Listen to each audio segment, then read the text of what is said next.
Bismillah. Assalamualaikum warahmatullahi wabarakatuh.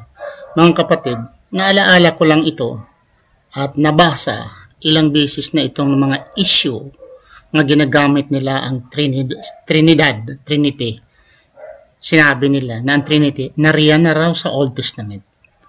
Kung babasahin natin ang Genesis 1:26, yun ang binabanggit nila, mga kataga. And God said, "Let us make man in our image.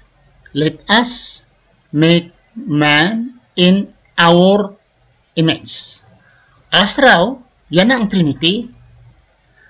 Our, yan ang Trinity. Nagtaka ako, mga kapatid.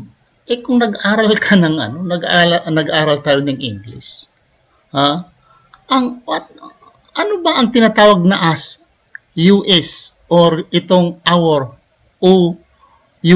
our? Ito ba'y Trinity ang kahulugan? What is Trinity? Ang ibig sabihin ng Trinity, tatlo, co-equal, co-eternal. Co-equal, co-eternal. Pareho sila ang tinatawag na Trinity. Three persons in one God. Mga kapatid, 3 persons in one God. Ang naalam ko, yung nag-aaral pa ko ng English, kahit sa elementary, sa high school, ang tinatawag na as ay plural, more than one, plural, or millions, maybe billions.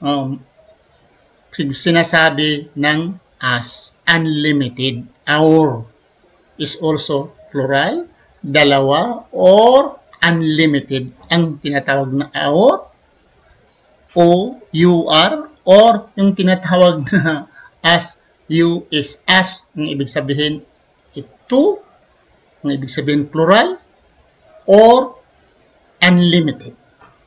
Pero yung mga Christian sa itong nagtuturo ng Trinity, sa katangaan nila, ang as daw, nga nandyan sa Genesis chapter 1:26, ay si Jesus yun. Ang Espiritu daw yun, at ang Ama daw yun. Ang our, bakit? Why you limit to 3 persons? Why you limit?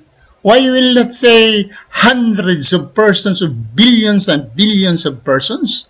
Why limited only to the Father, the Son, and the Holy Spirit? What is your proof? Kayong nagtuturo nito ay nag-imbento eh. Si Abraham hindi nagtuturo nito. Si Adan ay hindi nagtuturo nito. Si Moses ay hindi nagtuturo nito. Na ang yan palang 3 ay Father, Son, and Holy Ghost. Kawawa naman yung nagsulat niyan. Dahil hindi niya alam eh. Hindi niya nabanggit eh. Kahit sa Biblia, hindi nababanggit na Diyos Ama, Diyos Anak, Diyos Espiritu Santo. Wala yan sa Biblia. So, ang katangaan talaga, grabe itong mga puno ay mga theologian eh.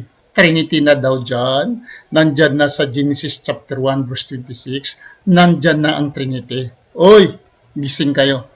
Mga followers nga mga bulag rin, bingi, magigising kayo.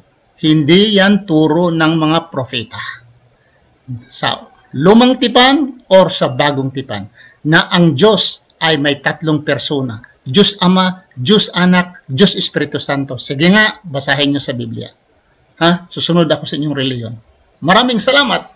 Assalamualaikum warahmatullahi wabarakatuh.